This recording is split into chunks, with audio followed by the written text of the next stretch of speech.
¿La suerte de Humala en su juicio puede asemejarse a lo que le va a pasar a Keiko Fujimori?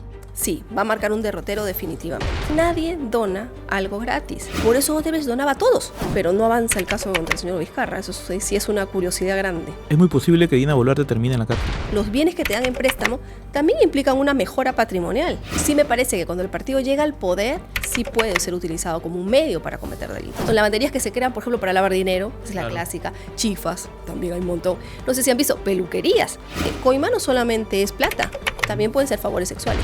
¿De qué sucede con la Junta Nacional de Justicia? ¿No se aprendió nada de lo que ocurrió con el CNM? A mí me parece increíble que hayan abogados que hayan estudiado 3 años virtual y que ya tengan el título. Tenemos a fiscales en San Juan del Lurigancho que no paran de resolver casos, donde no hay organización criminal, pero hay un montón de delitos.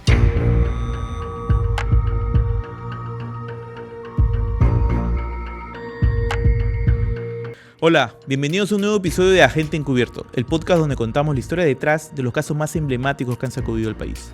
En el episodio de hoy vamos a contarles acerca de cómo es que operan las organizaciones criminales en el poder político. Y para ello hemos invitado a la abogada penalista y profesora universitaria Romy Chan, quien como pocos sabe explicar muy bien cómo es que funcionan estos grupos criminales. Pero antes de ver la entrevista, no se olviden de suscribirse al canal de YouTube de Latino Noticias.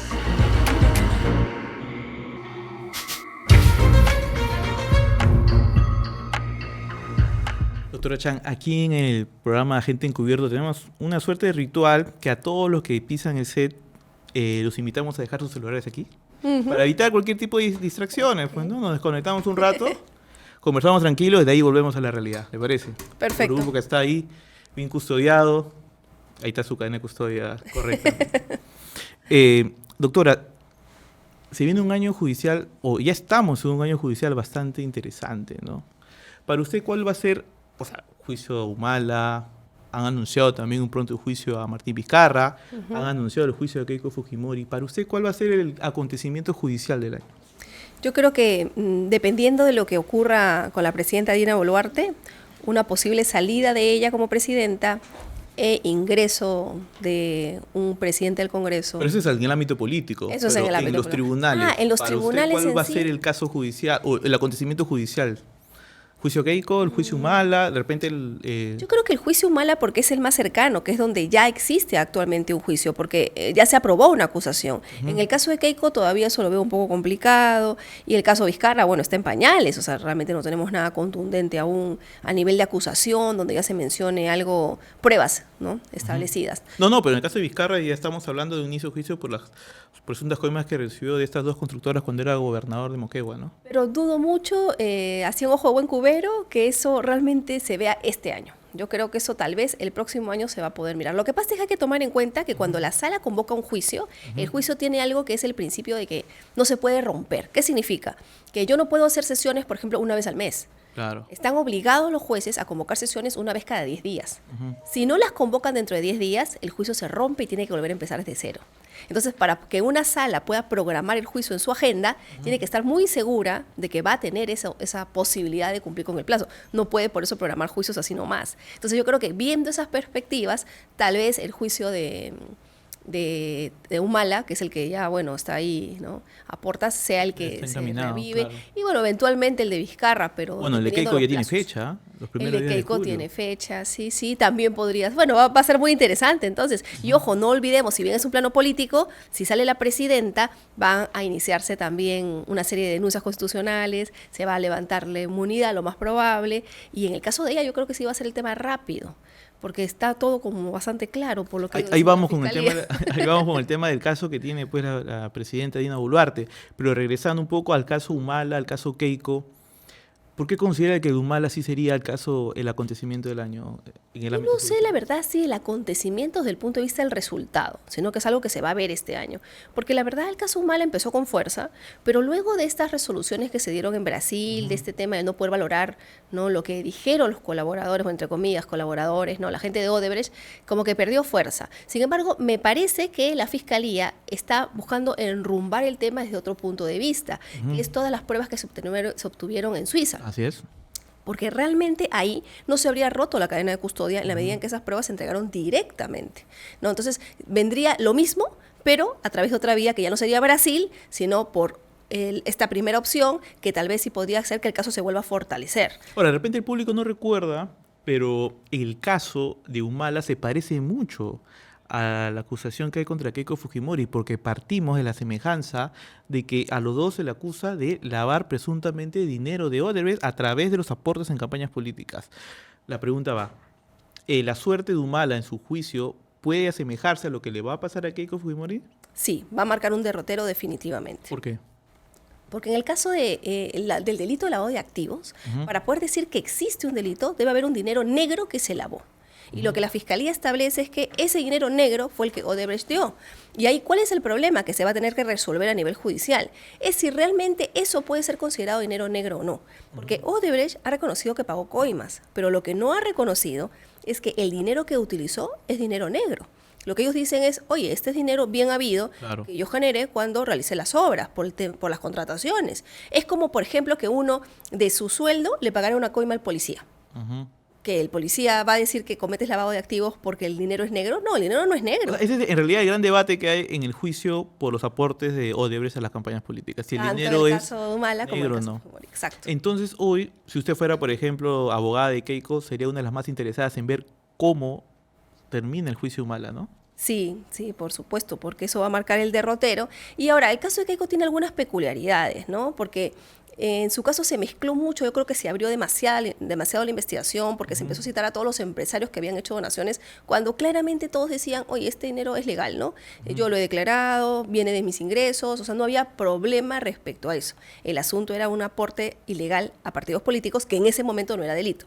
Ahora sí es delito. Ahora sí lo es, ¿no? Pero como no era delito en ese momento, se trató de subsanar imputando solamente lavado de activos. Entonces, esos yo creo que claramente quedan fuera, porque no es dinero negro a lavar, que es lo que se requiere en el delito de lavado. Ahora, pero en el caso de Odebrecht hablamos que existe una caja 2, o que existió una caja 2, que era dinero que también ellos conseguían a través, pues, de los sobornos. De los sobornos, de los contratos que ganaban a través de los sobornos, ¿no? O sea, tampoco no es que sea un dinero 100% blanco. Es que eso es lo que va a tener que definir el Poder Judicial. ¿A eso se le puede llamar dinero negro? ¿No? Porque lo que dice Odebrecht es, ok, yo ganaba la licitación utilizando coimas, pero el dinero que ingresaba era producto del trabajo que se hacía. Las obras están ahí, ¿no? Entonces, ahí viene el debate. Por eso yo decía, Odebrecht ha reconocido pago de coimas, pero no ha reconocido que ese dinero sea dinero negro. Ahora, pero en el caso de Keiko Fujimori también hay algo particular, porque no solamente hablamos de Odebrecht, también hablamos, pues, de dinero que ha entrado de otras empresas, ¿no?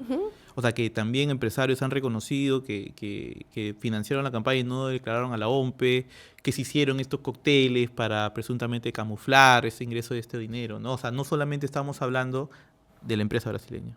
Pero justamente eso es lo que yo decía. En esos casos realmente es muy difícil establecer que existe delito de lavado. Porque para que haya lavado, como lo decía, necesitas algo que lavar. Necesitas que algo esté sucio para poder lavarlo. Y ese dinero tiene que estar sucio. Pero todos esos empresarios han demostrado que el dinero lo consiguieron legalmente. Simplemente que aportaron a campaña y que mintieron cuando dijeron quién lo había aportado. Y que incluso se utilizó esta famosa técnica de los pitufos, ¿no? Que se mencionaba. Claro, el famoso pitufeo. Oye, yo decía, como no quiero que salga mi nombre, entonces iba metiendo otros, de a pocos el dinero. Ya, pero eso de por sí no es que automáticamente existe un tema de lavado de activos. Ahí lo que ha habido es un delito de falsedad genérica, falsificación de documentos eventualmente, pero el problema es que por el paso del tiempo eso está prescrito. El único delito que podría llevar a la Fiscalía a ganar un caso sería el de lavado de activos, pero el delito de lavado de activos tiene el problema de que previamente tendría que haber habido algún origen ilegal. Entonces sí va a ser muy importante ese delito precedente, que es lo que llamamos los penalistas, que la Corte Suprema establezca. Y no solo también el delito precedente, porque también, si no me equivoco, está el tema este de por qué se hicieron todos estos actos previos cuando ingresó este dinero, ¿no? O sea, si tú crees que el dinero es maculado, ¿por qué haces todos estos cócteles? ¿Por qué haces estas rifas? O sea, es como que no quieres ver la presunta procedencia lícita o ilícita del dinero. Yo pienso que ahí está bien claro, ¿no? Más que un tema de procedencia lícita o ilícita, era ocultar quiénes son las personas, los verdaderos donantes, porque nadie dona algo gratis, ¿no? Porque obviamente cuando hay una donación, hay una expectativa de que si se asume el puesto, si se asume el cargo, va a haber de alguna manera algún tipo de buen relacionamiento, entre comillas, en el mejor de los casos, ¿no? Pensando bien, ¿no? Con el poder. Y eso es lo que se buscaba, por eso Odebrecht donaba a todos, para que asegurar, ¿no? El que gane, mira, de todas maneras yo tengo una buena relación con ese gobierno y por tanto posibilidades dada esta alianza, entre comillas, de haber ocultado los nombres, de haber pagado a escondidas, ya de por sí es simple, es un tema de coquetear, ¿no?, con el empresario. Y yo creo que eso es lo que se hacía, por eso es un delito hoy en día. O sea, entonces usted no se ubica entre las personas que se sorprenderían si es que la Fiscalía no logra un buen resultado para ellos en estos casos de Humala y Keiko. No, yo no, verdad, no me sorprendería que no se lograse, ¿no? Y creo que uno de los puntos centrales o indicios de que eso lamentablemente podría ocurrir después de tantos años de trabajo es justamente ese tiempo. No, si el caso es sólido, no necesitas tanto tiempo para demostrar la irregularidad, para demostrar el delito, ¿no? Y cuando el caso no es sólido, ahí se te complican las cosas. Bueno, y hablamos de un tema muy delicado, que es cómo se financian las organizaciones políticas, pues, ¿no? Porque de hecho el caso Odebrecht fue lo que de alguna u otra manera enrostró al país. ¿Saben qué? Así se financian los partidos políticos. Sí. Y que no se logre la condena, en el supuesto que no se logre la condena, pues sería un mensaje muy, muy, muy duro, precisamente. Pero que además tendría que sumarse a este hecho, a esta norma aprobada en el Congreso, ¿no?, que es que los partidos políticos no pueden cometer delito. Eso también es un absurdo, porque no se trata de que uno sea o no sea partido político para cometer o no un delito. Hay que ver cuáles son los hechos, ¿no? Por ejemplo, el caso de Perú Libre, yo creo que es uno de los casos más delicados, porque ellos... Casos dinámicos. Exacto, porque ellos sí, en ese caso, ya estaba vigente el delito de prohibición de aporte ilegal de campaña, pero además lo que se está estableciendo, o sea, lo que se está acusando... Pero no lavado. No lavado, claro. Es que claro, ahí no... Eso justamente es una muestra de que en el caso Humala y en el caso Keiko, realmente el fondo no es lavado, sino es el otro delito que en ese momento no estaba vigente. No, si no, hubieran imputado en el otro caso también lavado. Claro. Entonces hay una contradicción de parte de la Fiscalía, ¿no? Pero yo decía que era lo más grave o que estaba más complicado, porque ahí sí están acusando, por lo menos las personas que han declarado, que les exigían como una especie de pago, ¿no?, de cuota por ocupar cargos públicos. O sea, era un mecanismo para recabar dinero. Y ya hemos visto dinero que terminó pagando, por ejemplo, la reparación civil de Cerrón, y sabe Dios en qué se termina gastando, ¿no? Entonces, ahí sí tú puedes evaluar si realmente existe un partido o lo que tenemos es una institución, ¿no es cierto?, con la excusa de partido, pero creada con la finalidad de recabar dinero, y dinero ilegal, ¿no? Y para usted... ¿es una práctica común en ese país que se creen partidos políticos con esa finalidad? No, yo creo que no. Yo creo que esas serían excepciones, ¿no? El que crea un partido no lo hace para... Es que sí existen partidos que se crean precisamente para que enriquecerse nada más. Yo creo que sí, hay algunos que se pueden crear, pero no es la regla común, ¿no? A pesar de que hay muchos partidos en nuestro país, lo cual tampoco Demasiado. nos hace mucho bien. Sí, yo creo que Estas no próximas es la elecciones va a ser pues un periódico prácticamente ese...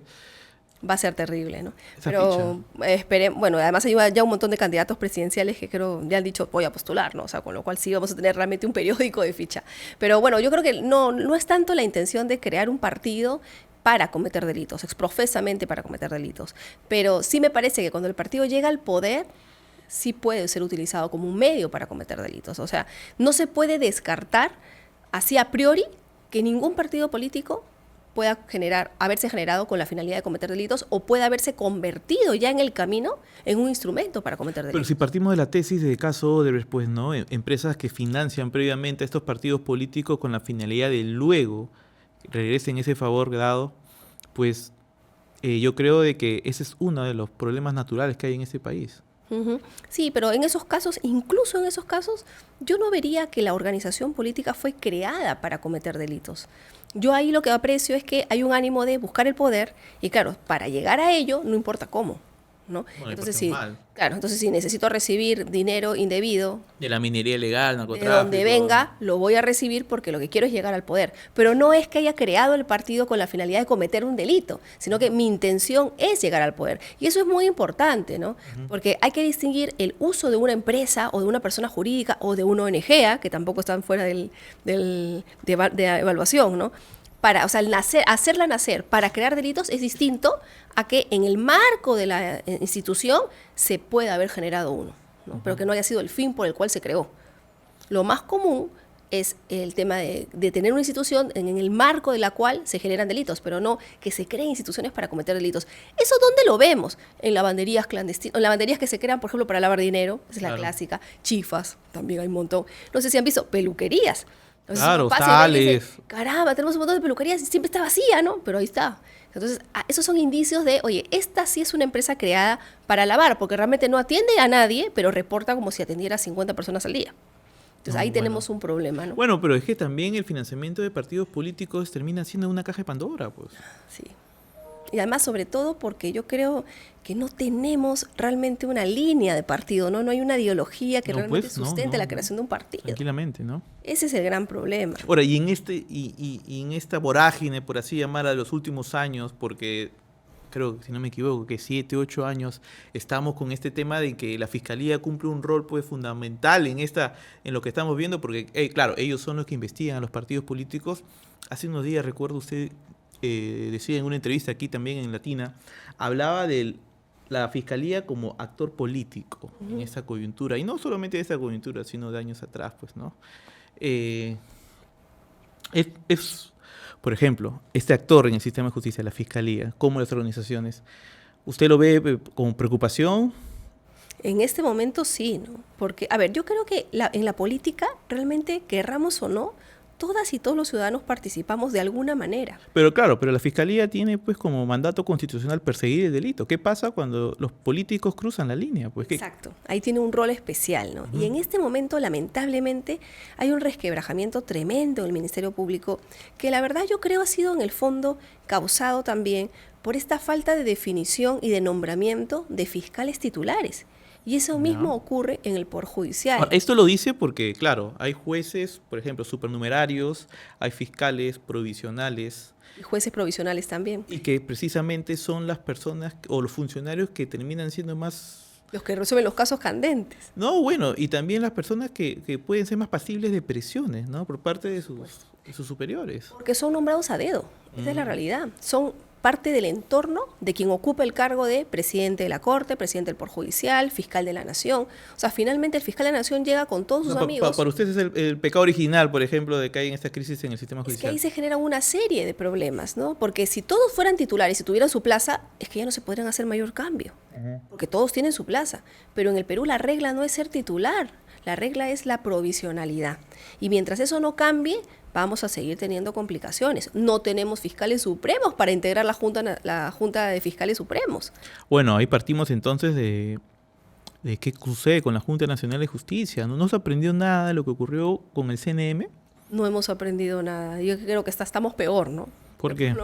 Por lo menos en el sistema anterior sí había una definición. Se cuestionaba cómo se nombraba a los titulares, pero había titulares.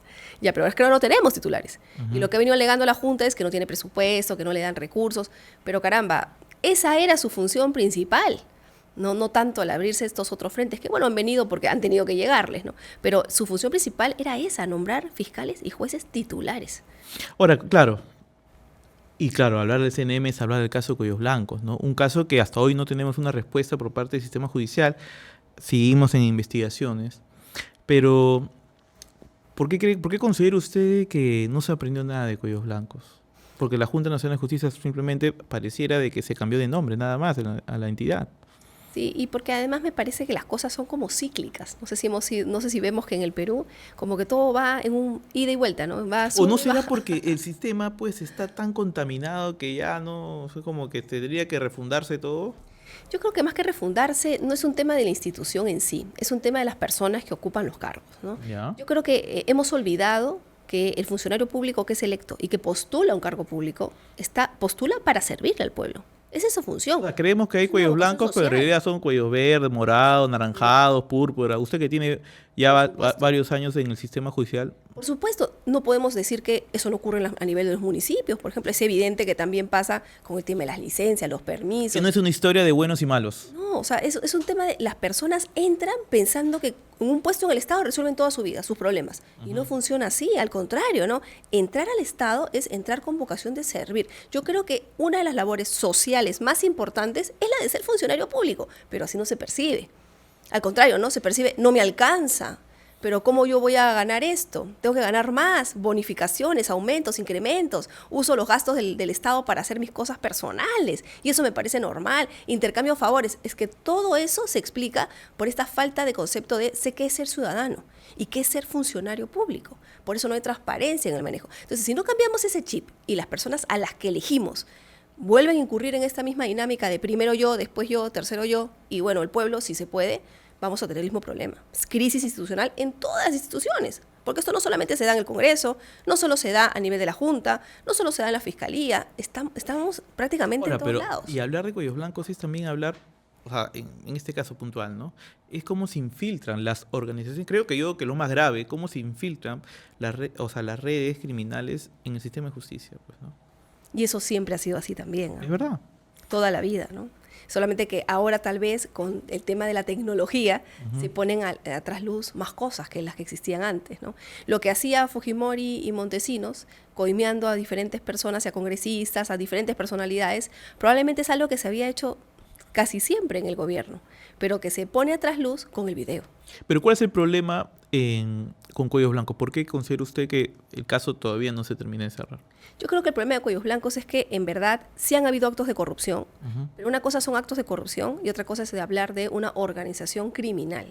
El delito de organización criminal que el Ministerio Público suele imputar en diferentes casos, ya como prácticamente una figurita... Bueno, vivimos rodeados de organizaciones criminales, Sí, la parece verdad. que Ya no sé todos cuántas tuviéramos- tenemos. Cada semana aparece una organización criminal con un nombre más diferente que la otra. Yo creo que el problema es ese, ¿no? O sea, Estrambótico que la otra, perdón. se está abusando de este recurso y eso dificulta los elementos probatorios. ¿Qué sucede ahí, doctora Cha? ¿Por qué cree que se está abusando? Bueno, por varias cosas, ¿no? Uno, por los plazos. Cuando hablamos de organización criminal, hablamos de una entidad compleja. Ya. Como es compleja, tiene como muchas hendiduras o ramificaciones que se tienen que investigar Con tiempo. con tiempo, por Claro, supuesto. una cosa es investigar a un carterista y otra una red de narcotraficantes. Evidentemente se va a necesitar más tiempo para investigar una red de narcotraficantes. Una red de trata de personas que va a cruzar la frontera y que por tanto vas a requerir incluso hacer intercambios con otros países de información, ¿no? Ahora, la ley te da plazos para investigar. Exacto, Y te a da un mayor plazo. ¿Y a una organización criminal cuánto plazo te da? Normalmente 36 meses, Ujú. ¿no? O hasta que se pueden duplicar, ¿no? Porque es una organización criminal. Es por eso que vemos pedidos de prisiones preventivas de 18 hasta 36 meses. Ese es otro asunto, que también en la organización criminal la prisión preventiva también tiene un plazo mayor que el regular en cualquier delito. En el caso de la prisión preventiva puede ser por 36 meses, prorrogable por 12 más. O sea, estamos hablando de que la Fiscalía puede tener 4 años a una persona detenida sin sentencia. Ahora, poniéndome del lado del fiscal, la carga procesal. Hablamos de un funcionario pues que no solamente tiene un caso, tiene varias carpetas encima abiertas. Evidentemente, tener tiempo va a ser una ventaja para hacer una mejor investigación. Sí, pero hay también una desventaja en el tema de la investigación. Mientras más tiempo pasa, es más difícil recuperar las pruebas. Es más difícil establecer el caso. Y además, hay que ser realistas también. La carga en el Ministerio Público no está bien distribuida. Lo mismo con el Poder Judicial. A ver, ¿cómo es eso? ¿En qué sentido? Nosotros tenemos algunos fiscales que tienen una semana trabajo regular, la siguiente semana turno, o sea, trabajan 24 horas. La siguiente semana posturno, o sea, los detenidos tienen que darle prioridad. Y la siguiente semana trabajo regular y otra vez turno, y otra vez posturno. O sea, caramba, ¿cómo duermen? ¿Cómo descansan? ¿Cómo trabajan así? Y es porque no hay más fiscales. En cambio... Nos faltan tenemos- fiscales. Pero por otro lado, tenemos equipo especial, tenemos fiscales anticorrupción, donde hay un montón de fiscales, un montón de personal, y no hay tantos casos. Pero claro, dicen, no, pero son complejos.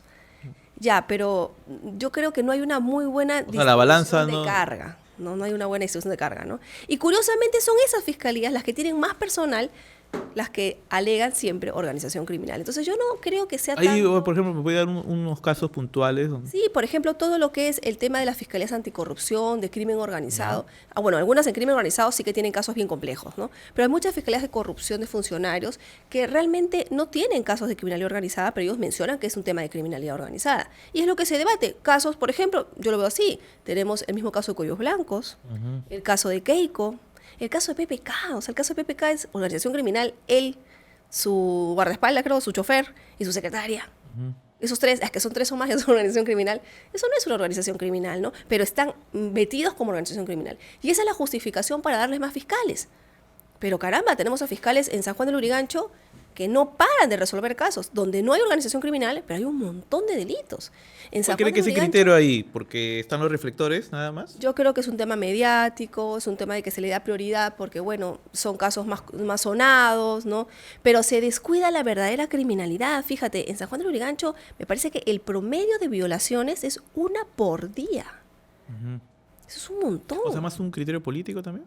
también es un criterio político, también es un tema de manejo de la institución, ¿no? Entonces, si no se piensan en los factores que realmente nos suman, tenemos un problema, pues. Claro, porque mire, justo hablando del manejo de la institución, creo que venimos de 10 años de crisis a crisis en el Ministerio Público. Desde el fiscal de la Nación, José Peláez, ahora lo último que ha pasado con Patricia Benavides. ¿Qué pasa con la institución? Y eso refleja cómo también se llevan los casos, ¿no? Sí, sí, refleja cómo se llevan. Y a veces la gente no lo ve, ¿no? Pero los que litigamos y vemos los casos más de repente de pie, ¿no? O sea, más del ciudadano del día a día, también golpea y un impacto fuerte. Porque los mismos fiscales que están por debajo se desestabilizan, ¿no? Porque dicen, uy, caramba, entonces si yo soy provisional y se va la doctora Benavides, significa que de repente ya me quedo hasta mañana nomás, o me seguiré quedando. O entonces esta carga, ¿cómo hago con la carga? O sea, y también genera a veces casos de corrupción, porque es como ya me voy mañana, entonces mira, ya lo dejo, te dejo sacada la resolución. Ahora, y nos olvidamos pues que a fin de problema. cuentas el fiscal es un ser humano que tiene pues sus necesidades, debilidades también, pues, ¿no? Y Yo por eso a veces se los he contado a varios fiscales, ¿no? Y a varios jueces, que yo admiro mucho su lealtad, a pesar de que a veces la institución es bien ingrata. y cuesta arriba el camino. Sí, o sea, yo a veces he visto fiscales que se han esforzado, han trabajado 100 a 100 y van un día a trabajar y resulta que ese día publicaron en El Peruano su resolución donde decía que ya no iba a ser fiscal. Claro. Entonces se queda sin piso, dice, uy, no, doctora, hoy no puedo atender a nadie porque ya no soy fiscal de este despacho. Plop. Entonces, eso es ser bien ingrato, porque el hombre se mató poniéndose al día, resolvió los casos justamente, o la mujer hizo todo lo que podía, dejó a su familia, pero Claro, resulta tiene que familia. de un momento a otro, en ese día estás fuera. Entonces, también es un ¿Y puesto cómo le ingrato, dices ¿no? que le ponga puncha al caso también después con eso? Claro, es que es provisional, por eso yo decía, hay varias cosas. Y otro factor que también hay que reconocer es fuerte en el Perú, para ver que no es un tema de ahorita, sino es un tema de un plan, es el tema de la educación, ¿no? O sea, a mí me parece increíble que hayan abogados que hayan estudiado 3 años virtual y que ya tengan el título. Hay Y lo ve fiscales litigando. peor aún, es que son fiscales, son jueces, son fiscales Tremendo. adjuntos, asistentes jurisdiccionales, y esos son los que atienden los casos de las personas. Bueno, vimos hace poco casos pues de fiscales supremas que eran nombradas y sus títulos salían pues en entidades sospechosas, por decirlo menos, ¿no? Y eso trae un problema, trae también una demora en la solución de casos. El nuevo código procesal, el del 2004, que ya no es tan nuevo, Ya. da herramientas que normalmente ellos no aplican. Por ejemplo, el proceso inmediato. ¿Qué es el proceso inmediato? Es un proceso que, frente a la contundencia de pruebas o detención en flagrancia, ¿Ya? te permite condenar a una persona de manera firme en el penal en menos de un mes. Pero eso no lo hacen. Y uno diría, ¿y por qué no? O sea, si atrapan los casos clásicos, ¿no?, que vemos en la televisión, Ya. atrapan al sujeto con todas las mercaderías, robando, con las cámaras. Ya, en esos casos, ¿qué duda hay? No hay ninguna duda. Ahí el fiscal puede ejercer el proceso inmediato. Presenta una acusación directa, ya se salta toda la etapa de investigación preliminar, porque ¿qué más va a investigar? Presenta su acusación directa y el juez convoca una audiencia y resuelve. Ahora, ¿cuál es el problema? Que para hacer eso hay que tener un dominio del derecho penal. Porque tengo que tener la capacidad de armar todo rápido, conocer técnicamente por qué se da ese delito y posibilidad de fundamentarlo ante el juez. Ahora, hablando de casos así rápidos, el caso de la presidenta Dina Boluarte. Para usted, ¿cuál es el caso sólido que hay contra ella? Ella tiene varios puntos difíciles, ¿no? Pero creo que el más contundente es el tema de Los Rolex. bienes. Los bienes Los no bienes. solo son Rolex, son Rolex, el auto que pagó al contado, Claro, claro. también las cuentas. $28,000. ¿Quién va al banco con $28,000 en efectivo para comprarse un vehículo? Exacto. El tema de las Un cuentas. sueldo en RENIE como funcionario, como jefe de una oficina de RENIE que no pasaban de los 4.500 soles. Claro, o sea, si ella ganaba $1,000 al mes, ¿cómo hace para juntar 28.000 tan rápido? Claro. Y poder seguir viviendo. O sea, eso es inexplicable, ¿no? Las cuentas, Ujú. ¿no? Esas 3 cosas.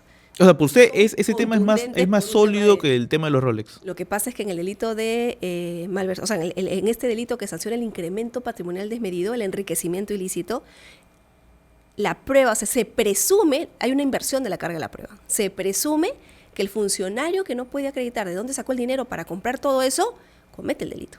No es que el fiscal tiene que probar que el dinero es mal habido. Entonces, el fiscal la tiene muy fácil en ese delito. Hay una inversión de la carga de la prueba a favor de la fiscalía, ¿no? Algunos abogados han salido a decir, no, no es necesariamente es una inversión, pero en realidad el código lo dice clarito. En el segundo párrafo del delito dice, se presume enriquecimiento ilícito o se presume incremento patrimonial desjustificado, ta. Es lo que no puede justificar. Y es que es lógico, pues ni la tos ni el dinero se pueden esconder. No, es que en verdad, pues es ¿cómo va a poder explicar pues que se pudo comprar esta camioneta pues Los Rolex dice que cash? es un préstamo, que igual ahí ella reconoce, además lo reconoce públicamente, dice que no los acepta como regalo para no llenar la declaración jurada, con lo cual ella está diciendo que actuó dolosamente, porque sabía... A ver, explíquenos eso, porque usted tiene una postura bien interesante a que cómo pues ella termina prácticamente exponiéndose. Por eso le amplían por corrupción. Claro. Claro, porque ella dice en su conferencia de prensa, ¿no? La que da con el doctor Mateo Castañeda al lado, incluso, o sea, ni parece que no estaba asesorada, claro, ¿no? Ella dice, me los quiso dar como un regalo, pero yo los recibí como un préstamo, porque si no hubiera tenido que llenar la declaración jurada de bienes. Ya, pero es que, a ver, la declaración jurada le tenía que haber llenado, sea que sea como un regalo o como un préstamo, porque el préstamo, los bienes que te dan en préstamo, también implican una mejora patrimonial, definitivamente.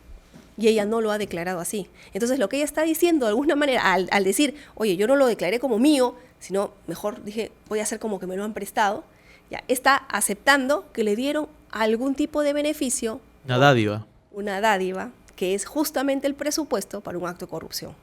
Y eso es lo más difícil, fíjate tú, en el delito de corrupción. Ahora, y la justicia es bien flexible con el tema de la dádiva, ¿no? Yo recuerdo usted en una entrevista que mencionó también hasta favores sexuales se puede considerar una dádiva. Es que ya lo han dicho en el caso de Jacqueline Beltrán. Fíjate, en el caso de Jacqueline Beltrán, ¿qué era lo que decían? ¿No? Que ella le pidió a Montesinos que sacara a su hermano de la cárcel, porque ya tenía un hermano preso, ¿no? Entonces, claro, la primera cosa que dijo su defensa fue, ¿pero cómo? Si aquí el que tenía el dinero era Montesinos, ¿qué dinero, con qué lo iba a coimear Jacqueline Beltrán a Vladimiro Montesinos si Montesinos tenía un montón de plata? ¿Y qué es lo que resolvió la sala? No, es que coima no solamente es plata, también pueden ser favores sexuales. Ella le daba favores sexuales y él le hacía el favor de sacar al hermano a la cárcel. Que ojo, fue una interpretación bien dura, ¿no es cierto? Pero clarísimo ya, o sea, los favores sexuales también pueden ser un tema de un beneficio, una dádiva, un incremento de salario o un ascenso en el puesto, la contratación de un familiar en el puesto, todo eso es corrupción. Yo siento que se ha quedado mucho en el inconsciente colectivo el tema de siempre es plata o siempre es el video, o sea, la prueba irrefutable. Uy, pero bueno, no es así. los billetes. Claro, o sea, nos queda un poco de la herencia de lo que pasó con Montesinos, ¿no? Porque todo el país vio el video, todo el país vio las montañas, los cerros de dinero, pero en realidad no necesariamente para demostrar un... Es que hemos evolucionado, ¿no? Ya la gente se ha dado cuenta que el dinero metálico, o sea, el billete, ocupa mucho espacio. Y en efecto, ¿no? A ver, ¿cómo escondo yo $30,000? ¿Dónde los meto? ¿Debajo de mi colchón? Hoy en día, difícil, ¿no? Entonces, los tipos de coima también han evolucionado en el mundo entero. Es más fácil darte una obra de arte, que es un rollito que tú puedes esconder en cualquier lugar, o incluso que puedes esconder en una caja fuerte, que darte $100,000, $200,000, porque eso hace volumen, ¿no? Es más fácil pasar por frontera una obra de arte o un reloj, que fíjate cuántos ha pasado Corima, ¿no es cierto? Y nadie se da cuenta. Ahora, dinero en efectivo. Ahora, en el tema de los Rolex, la ve complicada también la señora, entonces. Sí, es que se complicó al decir eso de los Rolex, se complicó con la investigación por corrupción. O sea, amplió el margen ya no solamente... Claro, sus abogados jalados totalmente por haber dado ese consejo. A lo mejor ella dijo de más en la conferencia, ¿no? Tal vez no le dijeron, no digas, o no se le ocurrió al abogado que ella iba a decir, bueno, no lo recibí como regalo porque lo hubiera tenido que declarar. Ese porque lo hubiera tenido que declarar es lo que la complica en el tema de corrupción y tal vez no se dio cuenta que ella estaba diciendo eso, ¿no? Ahora, no solamente es el caso, claro, está el caso Rolex, está también el caso de enriquecimiento ilícito, pero la señora también tiene varias investigaciones que por lo menos la mencionan. Está el caso Los Waikis en la sombra, está el caso que se conoce el de Patricia Benavides, porque de una u otra manera la vincula a ella, pues, ¿no? Con gente de su entorno como Oscar Nieve, Grika Sayac. Pero esos son casos que ya tienen una mayor dificultad probatoria, ¿no? A ver, cuéntame. Quieren más cosas, porque están hechos o sustentados sobre la base de dichos de colaboradores, Ujú. y lo que dice el colaborador se tiene que ratificar, se tiene que verificar, ¿no? Y claro, no es tan contundente como el tema del enriquecimiento. Es que en el enriquecimiento no hay mucho más que probar. Entonces, por lo menos por ese delito la tiene clara. Por eso es que yo incluso en algún momento, como hipótesis, no estoy diciendo que lo vaya a hacer o que vaya a ocurrir así, pero como hipótesis, el Ministerio Público también tiene que contemplar que si hubiese un cambio de poder, ¿no? O si ella saliera del gobierno, lo más probable es que con el solo caso de enriquecimiento se pueda pedir un tema de levantamiento de inmunidad y se pueda formalizar una denuncia, o sea, formalizar investigación preparatoria y pedir medidas de restricción, entre las que podría estar la prisión preventiva. Entonces, si yo sé eso como posible investigada o como investigada, una defensa, ¿no?, que acepte llevar su caso, ¿qué le podría aconsejar? Varias opciones, ¿no? Oye, ¿te conviene terminar el mandato? ¿O te conviene más antes de salir del gobierno, con la posibilidad de que te puedan vacar cuando ya en el último año de la presidencia, ¿no?, buscar de repente un tema de asilo y renunciar? O sea, para usted es muy posible que Dina Boluarte termine en la cárcel. Sí. Yo creo que ella ha realizado una serie de acciones que la vinculan muchísimo con delitos, ¿no? Y no hablo, ojo, de prisión preventiva, o sea, yo creo que con sentencia, ¿no? Debería ser así, que es lo que debería ocurrir con todas las personas. Ujú, ujú. Que va a seguir en Barbadillo seguramente. Sí, lamentablemente tendremos, si es que eso se cumple, un presidente más, una presidenta en este caso presa, pero bueno, si no, tendrá que explicar, pues, cómo hizo para pagar la camioneta, cómo hizo para conseguir todo ese dinero en sus cuentas, qué pasó con el tema de los roles. Ahora, también el tema de la obstrucción a la justicia, esto de desactivar el equipo especial de policías que precisamente investiga a su hermano, ¿ahí también ve usted un caso sólido de obstrucción? Sí, pero ahí hay algo que se destapó en la última audiencia de prisión, de detención preliminar, que yo creo que ha dado un giro en el caso, ¿no? ¿Cuál? Todos presumíamos que la actuación de agente encubierto del señor Colchado venía cumpliendo con todos los requisitos de ley. De hecho, la fiscal Barreto y el mismo señor Colchado lo dieron a entender muchas veces. Pero en esa audiencia, lo que cuestionaba la defensa de los abogados y del señor Boluarte es que no había habido orden judicial, mandato judicial, que simplemente lo había hecho la fiscal y lo había aprobado ella. A ver, yo recuerdo esa audiencia, también la seguí. Ellos mencionan de que cuando el agente encubierto, en este caso el coronel Colchado, graba a su interlocutor, a Mateo Castañeda, y para que esa información, corrígeme si me equivoco, para que esa información sea incluida en el expediente, ahí recién se necesita autorización judicial. Esa es una interpretación de la fiscal. Ok. Pero eso no es exactamente lo que dice el código, ni tampoco la interpretación mayoritaria. Para hablar de un agente encubierto que se da justamente en los supuestos O sea, de desde un organización inicio criminal, se ha debido de contar. desde un inicio se debe de comunicar al Poder Judicial que ese es el plan. Ya. Es como lo que vemos en las películas, ¿no? Cuando un Entonces, policía actúa de agente encubierto, se le pide permiso al juez y ese policía se introduce en la banda criminal.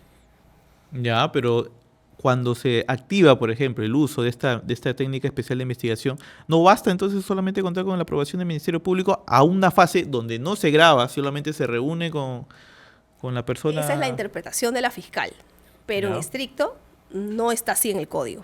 Vamos a ver qué interpreta el Poder Judicial al respecto. Ahora, entiendo que el requerimiento ya se ha hecho el juez, ¿no? Ya el juez va a resolver si es que aprueba o no. Y ahí, claro, hay todo un debate, ¿no? Esfuerzo, vamos a ver qué es lo que dice el Poder Judicial. Porque si el Poder Judicial dice, no, debiste haber pedido permiso antes, entonces se cae todo lo que se haya podido obtener a partir de ese agente encubierto, porque en realidad no es agente encubierto. Interesante. Por Bueno, eso en los casos de narcotráfico, en los casos de trata, todo eso se hace antes. Se le pide permiso al juez, porque además hay un tema muy importante. ahora, pero también hay que, perdón, doctora, que le interrumpa, pero los efectivos policiales que han participado no son novatos, son gente que ha trabajado, vienen de trabajar en casos de narcotráfico. Sí, por supuesto. Por eso mismo es que llama la atención que no se haya hecho esto a tribunal, o sea, que no se haya buscado garantizar que todo el tema sea totalmente transparente y válido a nivel judicial. Bueno, Que claro, hubiera sido lo más hablamos lógico. de una Yo interpretación creo también que- del Ministerio Público, ¿no? Y también creo que ganaron los tiempos, probablemente. Porque hacer esto toma un tiempo. El decirle al juez, oye, apruébame el Y tema del Mateo agente Castañeda quería la encubierto. reunión ya mismo. Exactamente, ¿no? Y por eso es que no se dio así. Porque, ojo, el agente encubierto incluso puede cometer delitos.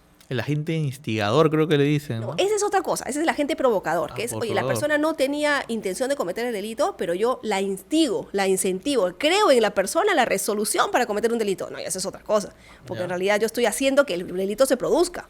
¿no? Entonces eso es un agente provocador. Pero el agente Eso no es el caso de Javier Ese no Corchado. es el caso. ¿no? Ya, Eso- él es a mí me parece agente que no lo encubierto. es porque, bueno, habría que escuchar las grabaciones, ¿no? Pero yo, si es que existen, ¿no? Porque tampoco se han hecho No, públicas hasta han ahora. hablado que sí existen las Dicen que sí, grabaciones. ¿no? Entonces habría que escuchar cómo ocurrieron los hechos, ¿no? Pero por lo que él cuenta, ese no es el caso. El caso es que él se presta a la realización del delito. Por eso mismo es que esto tiene que estar aprobado de manera judicial, porque esa es la única manera también de que el agente encubierto pueda garantizar que luego no se le acusen de esos delitos. Claro, nosotros estamos viendo acá el tema de Colchado, una conversación, pero normalmente en una organización criminal, que es el caso donde se usan este tipo de figuras, estamos hablando, de, por ejemplo, de narcotráfico, trata, que a veces el agente encubierto tiene que contribuir en el acto de trata, tiene que contribuir en la venta, en la colocación de las chicas. ¿Por qué? Porque si no, ¿cómo se somete en la organización para descubrir quién es el jefe? Quién es? No podría. Entonces, para usted, Tiene que estar aprobado antes. para usted el caso Waikis y la sombra, así poniendo en términos muy simples, está todavía muy Por frío, verse, por frío, verse. caliente, tibio. ¿Cómo Yo lo ve? creo que está en una etapa decisiva, en la que va a depender qué es lo que diga el Ministerio, perdón, el Poder Judicial sobre el uso de ese agente encubierto para ver si va a tener fuerza o no. O sea, depende lo que resuelva este juez, si es que se puede utilizar o no los audios del Claro. futuro del caso Waikis en la sombra. Claro, porque si no se pueden utilizar los audios, ¿de qué estamos hablando? Es como que La col- prueba, esa es la columna, prueba, ¿no? Pero el tema de los prefectos. Por lo pero con menos el para caso- el caso vincular. de los prefectos. Claro, eso es otra cosa, porque por lo menos para vincular a la presidenta, ese es el tema, ¿no? Ahora, en el caso de ya los prefectos es otra cosa, ¿no? Porque ahí hay otros colaboradores también. Ujú. No es el único caso. Ahora, ojo, la fiscalía también tiene la posibilidad no solamente de acudir a los colaboradores que ya están, sino vamos a ver también cómo negocia con las otras personas con las que también se había ejercido la detención preliminar. De repente alguna de ellas también se puede acoger a la colaboración. Claro que sí. Lo que sí descarto es que el doctor Mateo Castañeda o el hermano Nicanor Boluarte vayan a acogerse, ¿no? Es algo muy difícil. ¿Por qué? Lo veo difícil porque si no, yo creo que ya lo hubieran hecho. Ahora, hay algo que me llama la atención, aprovechando. ¿Usted lo conoce al doctor Mateo Castañeda? Sí, lo conozco. Bueno, en el ámbito judicial, el doctor Mateo Castañeda es una persona que siempre ha sido conocida como una persona muy correcta, por eso llama mucho la atención todas estas... Bueno, ha sido imputaciones. expuesto en comunicaciones nada santas. O sea, al margen de que si el juez resuelve o no aprobar estos audios, Sí. ahí está el tema de lo que ha ofrecido, ¿no? Sí, justamente eso es lo que llama un poco la atención. Él cuando estaba en el Ministerio Público siempre se le conoció como un fiscal intachable, él creó las fiscalías de organización criminal. Pero ha tenido su ¿no? cuestionamiento también por el tema Pero del luego Track. ya cuando dejó de la fiscalía empezó, bueno, a defender algunos clientes que, a ver, yo por eso no juzgo, porque cada abogado tiene su política, ¿no? O sea, por ejemplo, para mí yo solamente defiendo casos en los que creo. ¿Ya? Y esa es la razón tal vez por la cual no defienda casos políticos normalmente, porque si no creo en el caso no lo defiendo, ¿no? Pero hay otros colegas que no piensan así y que me dicen, no, toda persona tiene derecho a la defensa, no importa lo que O sea, haya usted no hecho. lo vamos a ver defendiendo, no sé, pues Nicanor. No, porque si no creo en su caso, no lo defiendo, ¿no? Igual, yo creo que todos tienen derecho a la defensa, pero también todos los abogados tenemos derecho a elegir qué causas queremos defender y qué causas Ahí no. quiero preguntarle, porque algo que me llama mucho la atención en estos últimos meses es el rol que cumplen los abogados en estas organizaciones criminales que han empezado a señalarse por la Fiscalía. Oscar Nieves, abogado, ex abogado de la Presidenta de la República. Tenemos a José Luis Castillo Alba, otra figura en el sistema judicial muy importante, investigado en Cuello Blanco, será investigado por el FICOP. Mateo Castañeda. Y seguimos contando, ¿no? O sea, ¿qué está pasando? ¿Qué pasa con sus colegas, doctora? A ver, Se ha abierto el telón y así siempre ha sido. Yo creo que así es, ¿no? Pero bueno, ¿usted cuál es su a ver, postura? tienes que tomar en cuenta algo también, ¿no? Sin decir que estas personas son culpables, Ajá. las organizaciones criminales normalmente sí requieren abogados para poder estructurarse Claro. adecuadamente. O sea, ya no es, como dicen los gringos, follow the money, ¿no? Sino sigue el abogado en realidad. Sí, ¿por qué no? Porque, a ver, hay una distinción, hay un límite entre lo que es asesorar y defender a ser parte del acto delictivo, ¿no? Una cosa es, oye, yo defiendo o considero que toda persona tiene derecho a la defensa y aunque yo sepa que tú eres narcotraficante, yo te voy a defender porque sé que tienes derecho a defenderte. Y otra cosa es que yo me preste a ayudar al narcotraficante a lavar dinero. Es que ya ahí ya crucé la línea de la defensa. Ahí estoy Claro. realizando actos vinculados con la organización criminal. O sea, cruzar la Y línea de eso defensa es delictivo. también es reunirte con un policía y decirle te voy a ascender si me No, ayudas, por si le supuesto. ayudas a mí. Claro, eso es un acto de corrupción Estamos hablando de Mateo Castañeda. o de tráfico de influencias. Claro, entonces por eso cuando ya cruzas la línea es que ya no estamos hablando de abogado. Estamos hablando de una persona que, al igual que el investigado, es parte de la red.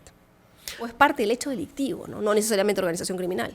Doctora, para cerrar, quería preguntarle un poco de... Le voy a mencionar algunos casos y usted me va a decir si está en frío, caliente, tibio o ya está sub-cero, cuellos blancos. Yo lo veo tibio todavía, ¿no? No veo que terminen de cuajar bien todas las imputaciones. Todavía la Fiscalía tiene varias cosas por hacer. Lavajato en corrupción. También lo veo tibio. No lo veo del todo contundente, ¿no? En corrupción, ojo, hablamos Metro de Lima, en esos temas. No aportes. A ver, lo veo tibio porque la corrupción, aunque no parezca, no es nada fácil de probar. Y en los casos donde ha habido sentencias por negociación incompatible. ¿Qué es negociación incompatible? Es el funcionario actuó en agravio del Estado, pero no el particular, ¿no? Pero tenemos la ruta de las coimas.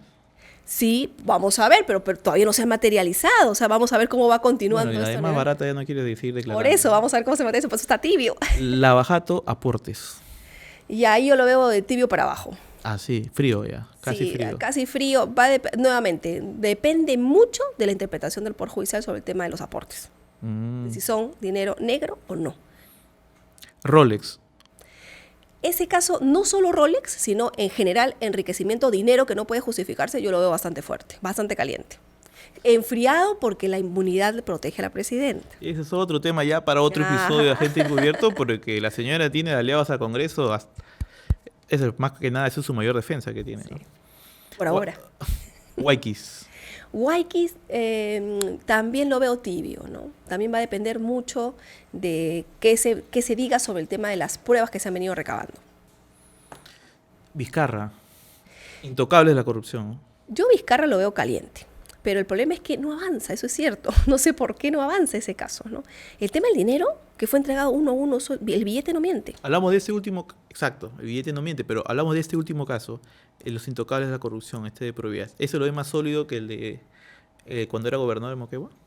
Es que yo veo sólidas las dos cosas, la verdad, ¿no? Pero no avanza el caso contra el señor Vizcarra, eso sí es una curiosidad grande.